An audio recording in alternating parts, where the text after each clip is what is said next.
बिस्मिल्लाहिर्रहमानिर्रहीम। तमाम matric class के स्टूडेंट अस्सलाम वालेकुम। पार्शल फ्रैक्शन एक्सरसाइज 21.2 आपके बेहद स्टार पे कि बहुत से बच्चों के कमेंट्स आए कि 21.2 भी आपको एक्सप्लेन की जाए, तो इंशाल्लाह कोशिश करते हैं कि आज की इसी वीडियोस के अंदर आपके मुकम्मल क्वेश्चन एक्सप्लेन कर दिए जाए। तो फौरी तौर पे स्टार्ट करते हैं। Resolve the following into the partial fraction. अब सारी बात यह है कि इसके अंदर केसेस हैं और ये सेकंड केस है, और किस तरह से जज होगा कि ये सेकंड केस है। याद रखें कि डिनोमिनेटर में प्रोडक्ट फॉर्म में कोई भी हमें क्वेश्चन दिया जाए तो उसका प्रोडक्ट फॉर्म होना चाहिए। अगर नहीं है तो मिडिल टर्म ब्रेक करके या फॉर्मूला अप्लाई करके प्रोडक्ट फॉर्म में लाना पड़ेगा। अब यहाँ पे सेकंड केस यानी कि 21.2 एक्सरसाइज में आखिर कैसे पता लगेगा कि आपके पास कोई भी मतलब कि ब्रैकेट होगा, उसके ऊपर होल पावर होगी यानी कि स्क्वायर होगा, और ये टू ब्रैकेट डिफरेंट नहीं है। यानी x+1 को अगर मैं 2 बार लिख दूं तो आपको पता है बेसिस सेम पावर ऐड होंगे तो दोबारा स्क्वायर आ जाएगा। लेकिन इसकी जगह अगर x+1 और x-1 होता तो ऐसा नहीं होता। तो वो टाइप 1 है और ये टाइप नंबर 2 है कि अगर इसकी पावर 2 या 2 से ज़्यादा है। और इसी तरह और भी ब्रैकेट्स हो सकते हैं, जैसे फॉर एग्जांपल 2 ब्रैकेट्स दिए जाएं और दोनों में एक की पावर 2 हो और दूसरे ब्रैकेट की पावर 3 हो, तो ये सेकंड केस यानी कि 21.2 एक्सरसाइज की पहचान आप बना सकते हैं। और जैसे जैसे हम आगे बढ़ेंगे आपको ये पहचान ज़्यादा वाज़ेह तौर पे पता लग जाएगा। तो अब करना क्या है, इस टाइप को किस तरीके से करेंगे। सबसे पहले हमने इसको लेट करना है। अब तब्दीली ये आएगी कि आपने एक सपोज किया है वेरिएबल, और याद रखेंगे यहाँ ब्रैकेट के ऊपर पावर अगर स्क्वायर है तो x+1 पहले 1 होल पावर के साथ, यानी कि जिसे लिखना ज़रूरी नहीं है, स्क्वायर है तो प्लस b/x+1 का होल स्क्वायर। अगर फर्ज करें यहाँ क्यूब होता तो हम प्लस c/x+1 का होल क्यूब कर देते। चूँकि आप सवालात नहीं कर सकते, यूट्यूब पे चूँकि रिकॉर्डिंग हो रही होती है, लेकिन मैं आपके दिलों के हाल समझ चुका हूँ कि आप यही समझना चाह रहे होंगे कि अगर यहाँ पे क्यूब हो तो क्या होगा, प्लस c/x+1 का होल क्यूब। अब चूँकि पहला क्वेश्चन ने थोड़ा आसान करके दिया है तो इसीलिए यहाँ पे स्क्वायर टाइप का है।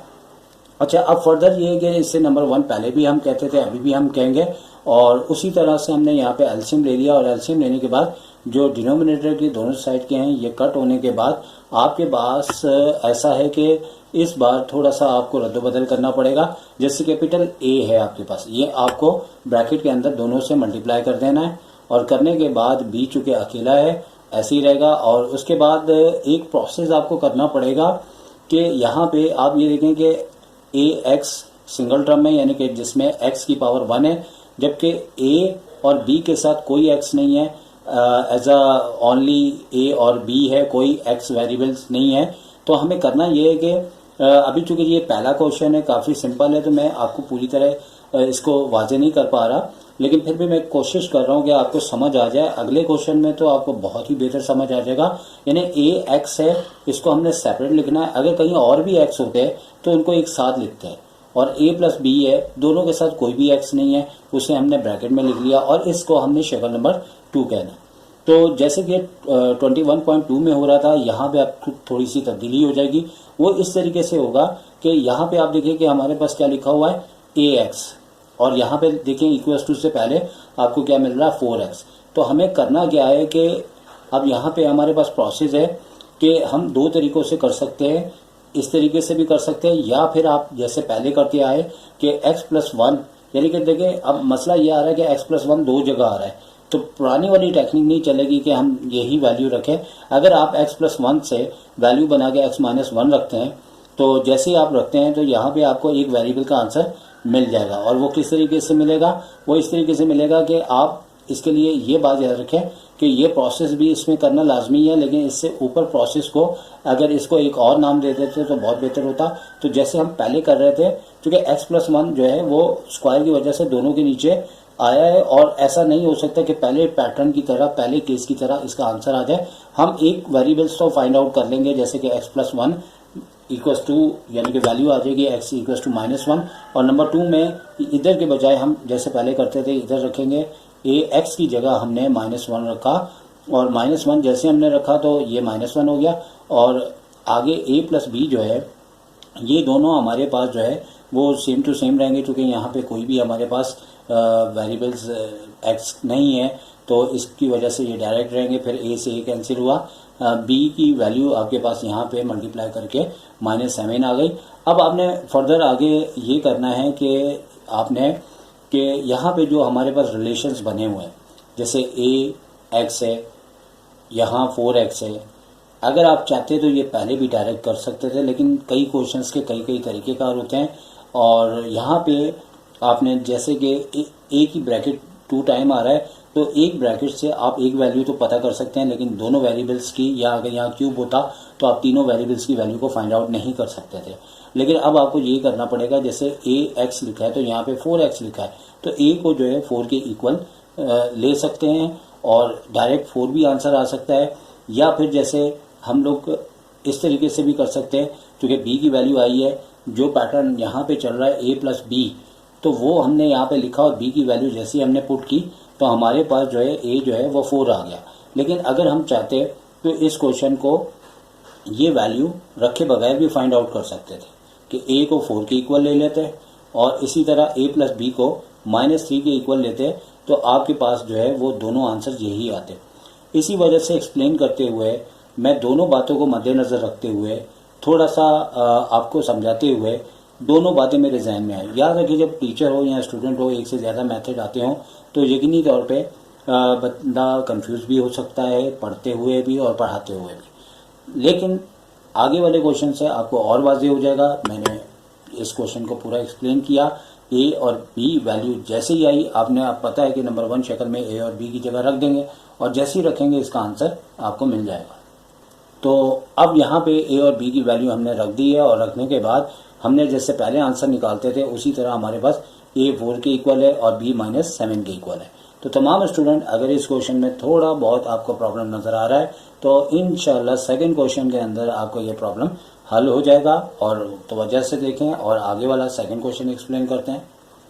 तो सेकंड क्वेश्चन हमारे सामने आ चुका है और इस क्वेश्चन में आप देख सकते हैं कि x के ऊपर इस बार स्क्वायर दिया है, जबकि x + 3 आपको नॉर्मली वैसे दिया हुआ है। अब हमें ये करना है कि जैसे हम लेट कर रहे हैं तो a/x लिखेंगे, अगर x के ऊपर स्क्वायर है तो प्लस b के बाद x स्क्वायर करेंगे। जैसे कि मैंने पहले भी ऐसे किया था कि अगर x की पावर जितनी होगी a/x b/x square plus c second bracket है जिसकी पावर 1 है तो c/x + 3 हो जाएगा। लेकिन अगर यहाँ पे भी स्क्वायर होता तो हम क्या करते हैं, c/x + 3 प्लस d/x + 3 का होल स्क्वायर। तो लिहाजा शुरू के क्वेश्चन निस्बतन थोड़े से सिंपल होते हैं, लेकिन इसमें बात पूरी खुल के नहीं हो सकती, जिसकी वजह से कुछ प्रॉब्लम्स आते हैं। और फिर हमने एलसीएम लिया और एलसीएम लेने के बाद नीचे का दोनों डिनोमिनेटर कैंसिल हो गए। और यहाँ पे हमने ये करना है कि ax को ब्रैकेट के अंदर दोनों टर्म से बारी बारी मल्टीप्लाई करना है और b को x और 3 के साथ मल्टीप्लाई करना है और c(x²) ऐसे ही होगा। नेक्स्ट स्टेप में हमने ये देखना है कि यहाँ पे x² वाले दो हैं, जो दो टर्म्स हैं उनको एक साथ लिख के कॉमन लेंगे, जैसे ax² है और प्लस c(x² है, तो x² कॉमन लिया तो a + c आ गया। इसी तरह x की जो टर्म्स हैं वो भी दो हैं, यहाँ से हमने x कॉमन लिया तो 3a + b आ गया। और सबसे एक लास्ट में 3b लिखा हुआ है जिसके साथ कोई भी x नहीं है, तो वो हमने यहाँ पे आपको मेंशन किया है। अगर यहाँ पे भी x नहीं है तो इसका मतलब है x की पावर 0 है। अब करना क्या है कि यहाँ पे आपने a + c x² के साथ है, तो x² के साथ इधर लेफ्ट हैंड साइड पे देखें क्या लिखा है 1, तो a + c यानी एक तरह से x² कैंसिल हो जाएंगे, a + c इसके कोफिशिएंट के इक्वल ले लिया जाएगा, ये नंबर 3 हो जाएगा। इसी तरह 3a + b को x की पावर 1 है तो यहाँ पे x की पावर 1 है, 7 कोफिशिएंट है, इसके इक्वल ले लेंगे। इसी तरह 3b को हम 3 के इक्वल ले लेंगे। अब फ़ायदा ये हो रहा है कि b का डायरेक्ट आंसर निकल रहा है, जो कि हमने बिल्कुल देर नहीं करनी, b का आंसर निकाल लिया। और निकालने के बाद अब आप ऊपर के रिलेशंस में देखें कि कौन सा ऐसा रिलेशन है कि b रखने से आपको कोई दूसरा वेरिएबल पता लग जाए। तो आप देख सकते हैं कि नंबर 4 के अंदर 3a + b लिखा है = 7 है, तो b की जगह हमने जैसे ही 1 रखना है और आपके पास a की वैल्यू भी 2 आ जाएगी।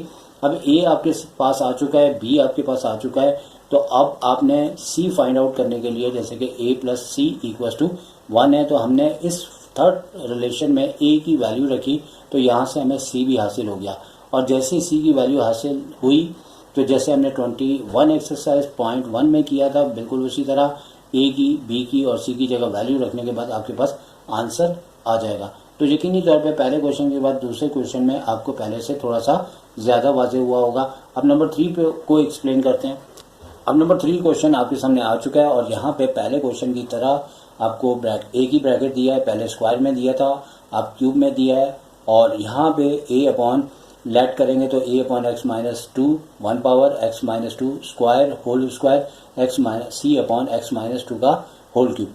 तो इस तरीके से एलसीएम लिया और एलसीएम लेने के बाद आप देख सकते हैं कि जैसे इससे पहले वाले क्वेश्चन में किया, यहाँ फार्मूला ऑपरेट किया और फार्मूले के बाद a को तीनों टर्म से हमने मल्टीप्लाई कर दिया, b को x माइनस टू से मल्टीप्लाई कर दिया, c आ गया, डिनोमिनेटर वाले कैंसिल हो गए जैसे हमने पहले किया था कि a को एक्स स्क्वायर और माइनस 4x प्लस 4 से मल्टीप्लाई करने के बाद एक्स स्क्वायर वाले जितने भी थे जो कि यहाँ पे सिर्फ एक ही मौजूद है और एक्स वाले जो है वो 1 2 टू टर्म्स में मौजूद है, यहाँ से हमने एक्स कॉमन लिया और नेगेटिव को हमने -4 a को बाद में रख दिया और प्लस b पहले कर दिया, चूँकि माइनस को पहले लिखना ज़रा अच्छा नहीं लगता तो हमने आगे पीछे कर दिया। इसी तरह जिसके साथ कोई भी x नहीं था वो 3 टर्म्स हैं एक साथ कर दिया। अब पहले की तरह जैसे a जो है एक्स स्क्वायर है तो एक्स स्क्वायर यहाँ देखिए क्या है 5 है, तो a डायरेक्ट इसकी वैल्यू वी गेट हासिल होगी a 5 के बराबर। अब उसके बाद रिलेशन बनाते जाएँ b माइनस 4a माइनस 30 के इक्वल आ जाएगा और a की वैल्यू जैसे यहाँ रखेंगे तो हमारे पास b भी हम फाइंड आउट कर चुके हैं और इसके बाद हमें सिर्फ और सिर्फ c फाइंड करना है। तो ये जो आपका ये वाला रिलेशन है 4a minus 2b plus c, ये वाला रिलेशंस के अंदर हमें जो है वो वैल्यूज़ को पुट करना है और इसमें जैसी वैल्यूज़ को पुट करेंगे a और b की वैल्यू पुट करनी है तो c हमारे पास 4 आ जाएगा। कोई टेंशन नहीं है, आप स्टिल करके भी देख सकते हैं और मकसद सिर्फ ये है कि वीडियोस बड़ी ना हो, मेरा भी टाइम ज़्यादा ना लगे और आपको भी कम टाइम में समझ आ जाए, ठीक है। और आगे भी बड़ी क्लासेस में अगर इसी हिसाब से समझते रहेंगे तो आपको आगे की क्लासों में काफ़ी आसानी हो जाएगी। a आ चुका है, b आ चुका है, c आ चुका है और हमने तीनों a, b और c की जगह वैल्यूज़ को पुट किया है और जैसे ही पुट किया है बुक के पीछे जो आंसर दिया गया था बिल्कुल सेम टू सेम वो आंसर आ चुका है। तो इस तरीके से क्वेश्चन नंबर 3 भी हमने आपको एक्सप्लेन कर दिया। तो अब बात करते हैं क्वेश्चन नंबर 4 की। तो 4 में अब ये हुआ है कि दो ब्रैकेट्स हैं और अगर यहाँ पे दोनों ब्रैकेट्स की जैसे सेकंड ब्रैकेट की पावर स्क्वायर है, फर्स्ट की 1 है, तो ये क्वेश्चन फिर भी एक थोड़े से टाइम के अंदर हो जाएगा, लेकिन अगर दोनों की पावर्स दी जाए तो यकीनन ये आपके एग्जाम में आना नामुमकिन हो जाएगा क्योंकि बड़ा लेंथी क्वेश्चन हो जाएगा। अब हमें करना क्या है कि लेट करना है, तो ये ब्रैकेट के ऊपर 1 power a upon x minus 5 हो जाएगा। फिर यहाँ पे जैसे स्क्वायर है तो पहले b अपॉन एक्स प्लस 2 लिखेंगे, फिर plus c upon x plus 2 का होल स्क्वायर लिखेंगे। एलसीएम लिया जाएगा, दोनों साइड डिनोमिनेटर काट दिए जाएंगे।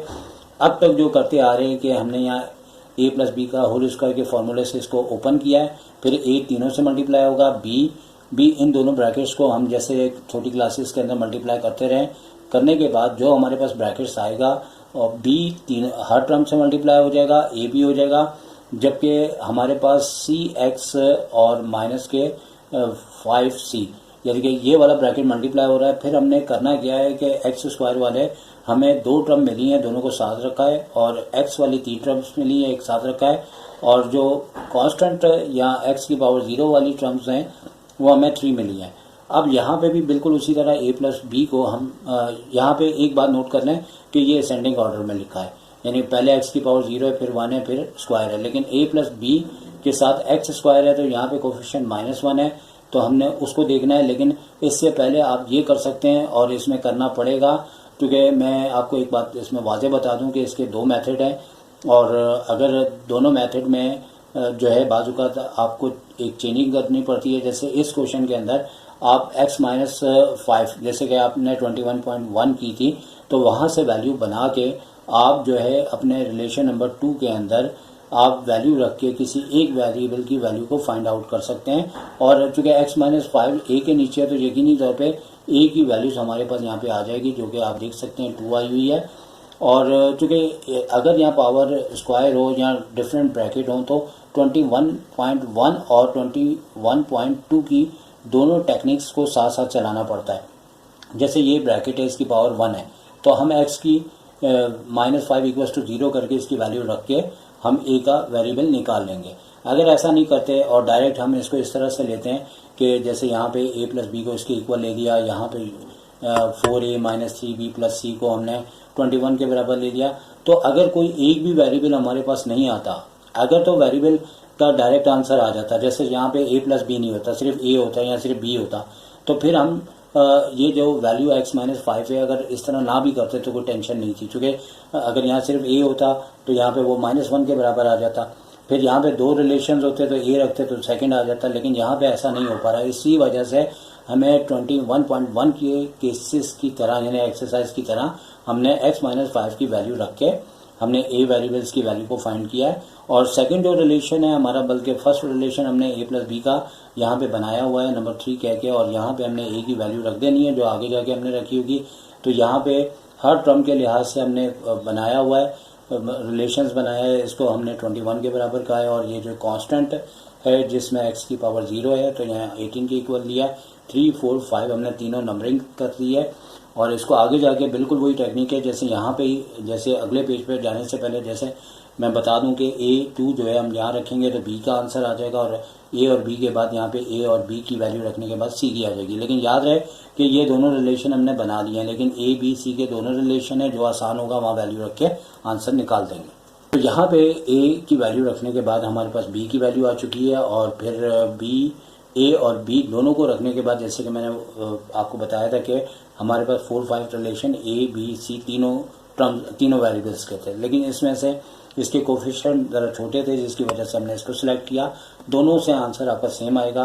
आपने A, B की वैल्यू रखी तो C आपके पास आ चुका है, और फिर हस्बे मामूल A की जगह, B की जगह, C की जगह वैल्यू रखी और यहाँ पे इसका आंसर आ चुका है। तो अब इसके बाद लास्ट क्वेश्चन है, क्वेश्चन नंबर 5। वो आपको अगर देखा जाए तो ये क्वेश्चन बिल्कुल जैसे हमने इससे पहले करवाया था उसी तरह का है, और बहुत शॉर्ट है। एक ही पेज पे इसका आंसर आ चुका हुआ है, और a अपॉन x लेट करना है, x माइनस वन का होल स्क्वायर, x माइनस 1 का होल क्यूब, ऊपर c, b और a। और ये केस नंबर 2 है। एलसीएम लिया, डिनोमिनेटर कैंसिल हुआ है। अब तक जैसे करते रहे उसी तरीके से यहाँ फॉर्मूला अप्लाई किया, फिर ax स्क्वायर।